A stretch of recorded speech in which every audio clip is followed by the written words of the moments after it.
केला बेचने वाली चुड़ैल। एक बार की बात है, जादूपुर नाम के एक गांव में करतब दिखाती एक औरत एक रेड्डी के लिए गांव में आती है। आइए आइए मेहरबान कदरदान, खाइए रोहड़ा के ताजे ताजे केले। कभी खाए नहीं होंगे ऐसे केले, पीले पीले केले खाइए। ये कहकर रोहड़ा हाथों में 4 केले लिए उन्हें सर्कल में जोर जोर से हवा में उछालती हुई करतब दिखाती है, जिसे देखकर आसपास के सारे बच्चे अपने अपने मम्मी पापा से उस औरत के पास जाने की जिद करने लग जाते हैं।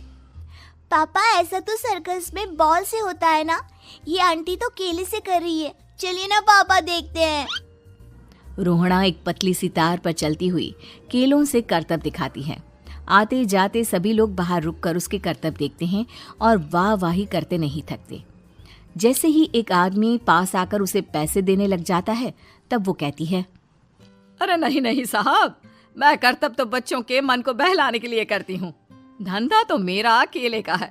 पीछे देखो मेरी रिड्डी, जो भी मेरे केले खाएगा मेरी तरह चुस्त दुरुस्त और तंदुरुस्त हो जाएगा। पता चलता है क्या कि मेरी उम्र 55 की है। अरे पर ऐसे ठंड के मौसम में कोई केला क्यों खाएगा? ये ऐसे वैसे केले नहीं है साहब, ये शरीर में गर्मी देते हैं। ठंड को दूर भगाए जो भी रोहिणा के केले खाए। पापा, अगर मुझे केले नहीं मिले तो मैं घर नहीं जाऊंगी।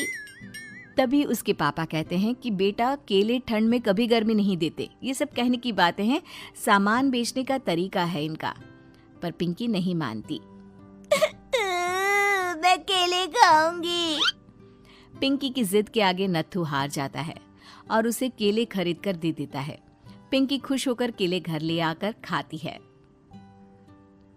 अब मैं भी करतब करूंगी, कितना मजा आएगा। जादुई केले। पिंकी पहला केला खत्म भी नहीं करती कि वो बेहोश हो जाती है। दूसरे केले से एक काला धुआं आता है और रोहड़ा चुड़ैल बनकर बाहर निकल आती है। मेरे भूतिया केले बच्चे न खाए, ऐसा हो ही नहीं सकता। जादूपुर वालों, कब तक बचोगे? आ गई हूं मैं रोहड़ा, जिसका कोई नहीं कर सकता सामना। रोहड़ा पिंकी को गोद में उठाकर काले धुएं में कहीं गायब हो जाती है। शाम के वक्त नत्थू घर लौटता है और पिंकी को घर में ना पाकर उसकी माँ से कहता है, माँ पिंकी कहाँ है? अरे बेटा, उसे तो तू सुबह करतब दिखाने ले गया था ना, फिर कहाँ वापस आए तुम दोनों? मुझे लगा तू उसे अपने साथ मंडी ले गया होगा।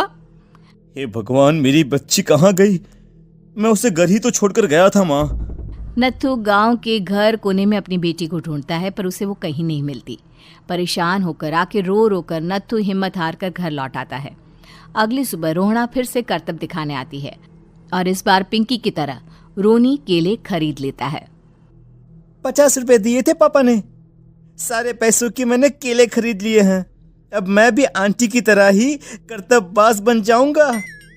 यही सोचते हुए रोनी केले खाता है और पहला अकेला केला आधा खत्म भी नहीं करता कि चुड़ैल उसके सामने आ जाती है। मेरे साथ चलने का समय आ गया है रोनी। ये तो बस शुरुआत है। अब इस गांव के सारे बच्चे धीरे धीरे मेरे कब्जे में होंगे, एक बच्चा भी नहीं बचेगा। ये कहकर रोना रोनी को गोद में लेकर काले धुएं में अदृश्य हो जाती है। इसके बाद हर रोज गांव में से कोई ना कोई बच्चा गायब होता, पर ऐसा क्यों हो रहा है किसी को भी समझ में नहीं आ पा रहा था। रोज की तरह अपनी बेटी पिंकी की तलाश में नत्थू गांव के एक तालाब के पास बैठा रो रहा था। कहाँ गई मेरी पिंकी? शकुंतला के जाने के बाद एक वही तो मेरा सहारा थी। अरे उसकी आत्मा कोस रही होगी मुझे कि मैं अपनी बच्ची को संभाल भी नहीं पाया। नत्थू ये कहता हुआ रो ही रहा था कि तभी तालाब में से उसे शकुंतला की आवाज सुनाई देती है। कहाँ थी तुम शकुंतला? हमारी बच्ची और सारे गायब हुए बच्चे रोहड़ा के कब्जे में हैं। वो बच्चों को जो केले देती है उससे बच्चे बेहोश हो जाते हैं और उसके कब्जे में आ जाते हैं और वो उन्हें ले जाकर काली दुनिया में ले जाती है। पर वो ऐसा क्यों कर रही है?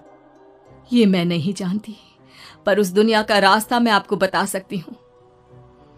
जहां ये नदी खत्म होती है वहां एक केले का पेड़ है, उसके नीचे एक दरवाजा है, वहीं से रास्ता जाता है उस दुनिया का। ये कहकर शकुंतला की आत्मा गायब हो जाती है। गांव के सभी लोग झुंड बनाकर उसी रास्ते से काली दुनिया में चले जाते हैं और वहां देखते हैं कि सारे बच्चे वहां काम कर रहे थे। पापा मुझे ले चलो यहाँ से। पापा पापा। सभी बच्चे अपने मम्मी पापा से लिपट जाते हैं। तो तुम लोग यहाँ तक आ गए? क्यों हमारे बच्चों को पकड़ लिया तूने? तुझे शिकार ही बनाना है तो ले, हम सब आ गए हैं, हमें खा ले। नहीं, मुझे बच्चे चाहिए। मेरे बच्चे के बदले तुम लोगों के बच्चे। क्या मतलब? मैं इसी गांव में रहने वाली एक औरत थी। केले की चोरी के इल्जाम में मेरे बेटे को गांव वालों ने इतना मारा कि वो मर गया। उसी दिन मैंने ठान लिया कि गांव वालों का भी वही हाल करूंगी।